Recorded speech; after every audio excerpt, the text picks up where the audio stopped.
मैं शिवाजीराव बागले, मराठा मरता या मारता। याद है मैंने तुझे एक दिन कहा था, ये 1500 की नौकरी करने वाला एक दिन तुझे 150 का कफन पहनाएगा। बलूचिस्तान हमारे पड़ोसी पाकिस्तान का एक राज्य अपने सेपरेटिस्ट मूवमेंट की वजह से हाल ही में काफी चर्चा में था।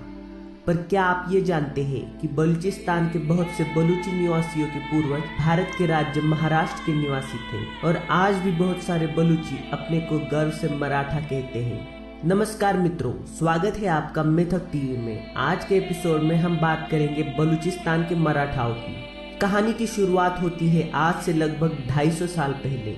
साल था 1761। हरियाणा के पानीपत शहर के नजदीक सदाशिवराव भाऊ के नेतृत्व में मराठा सेना और अहमद शाह अब्दाली के नेतृत्व में अफगान सेना एक दूसरे के सामने थी। पिछले 100 सालों में भारत का राजकीय नक्शा काफी बदल चुका था। कभी मुगलों के अधीन रहने वाला भारत आज हिंदू मराठाओं के घोड़ों के टापों तले अपने स्वर्ण अतीत को फिर से महसूस कर रहा था। गंगा यमुना के दोआब में रहने वाला नजीब खान नाम का एक मामूली रोहिला पठान, जिसे कभी मराठा सरदार मल्हार राव होळकर ने अपना मानस पुत्र कहकर पेशवा की तलवार से मरने से बचाया था। इस मामूली सरदार ने जिहाद का वास्ता देकर मराठों के खिलाफ अफगान सुल्तान अहमद शाह अब्दाली की लाखों की सेना खड़ी कर दी थी। तारीख थी 14 जनवरी 1761, जब अफगान और मराठों के बीच युद्ध शुरू हुआ। मराठों की तलवार ने अपना रंग दिखाना शुरू कर दिया। अफगान काटे जा रहे थे, मारे जा रहे थे, भाग रहे थे।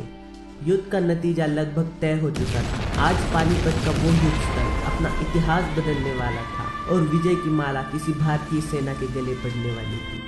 पर शायद नीति को यह मंजूर नहीं था। पेशवा नाना साहब के बेटे विश्वासराव युद्ध की हड़बड़ी में अचानक कहीं गायब हो गए। अपने भतीजे को कहीं न देखकर सदाशिव भाऊ गुस्से में पागलों की तरह अपने घोड़े से उतरकर अफगानों को काटने लगे। मराठा सैनिकों को अपने दोनों नेता कहीं दिखाई नहीं देने की वजह से वे घबरा गए और युद्ध छोड़कर भागने लगे। जीता हुआ युद्ध मराठे हार गए। रघुनाथ राव से डरकर भागने वाले अब्दाली ने रघुनाथ राव से कई गुना होशियार और सामर्थ्यशाली सदाशिव भाऊ को हराकर इतिहास रचा था। मराठों की हार के असली कारण कुछ और ही थे। पानीपत के युद्ध की बात हम कभी और करेंगे। अगर आप चाहते हैं कि हम पूरे पानीपत के युद्ध पर एपिसोड बनाएं तो हमें कमेंट कर बताएं।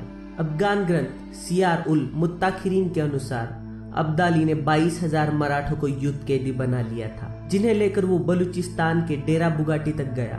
कलात खानाते के शासक नासिर खान नूरी ने ठीक युद्ध के समय अब्दाली को अपनी सेना की मदद भेजी थी। इसी का कर्ज चुकाने के लिए अब्दाली ने सारे युद्ध कैदी उन्हें दे दिए। नासिर खान नूरी ने इन कैदियों को अपने राज्य के कबीलों में बांट दिया, जिनमें बुगटी, मरी, मझार, रायसिनी, गुरचानी शामिल थे।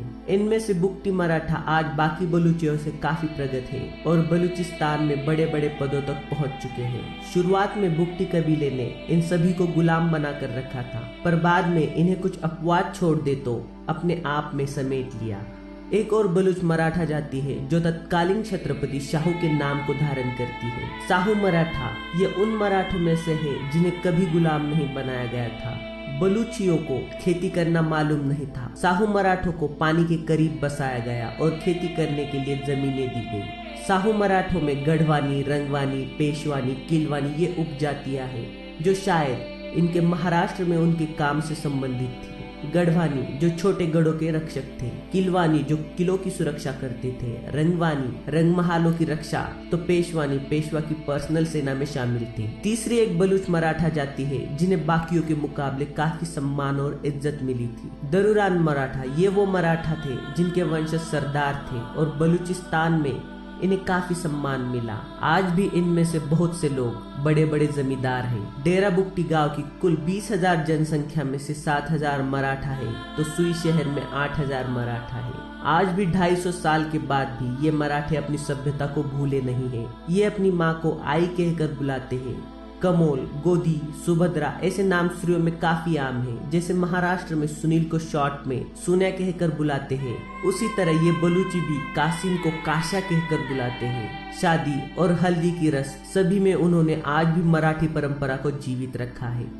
आपको हमारा ये एपिसोड कैसा लगा हमें कमेंट कर बताएं। अच्छा लगा हो तो लाइक करें और अगर आप हमें पहली बार देख रहे हैं तो सब्सक्राइब करना ना भूलें। अगर आपको हमारे वीडियो पसंद आ रहे हैं तो हमें सब्सक्राइब करें, ये बिल्कुल फ्री है और आगे दी गई घंटी के चित्र पर भी जरूर क्लिक करें।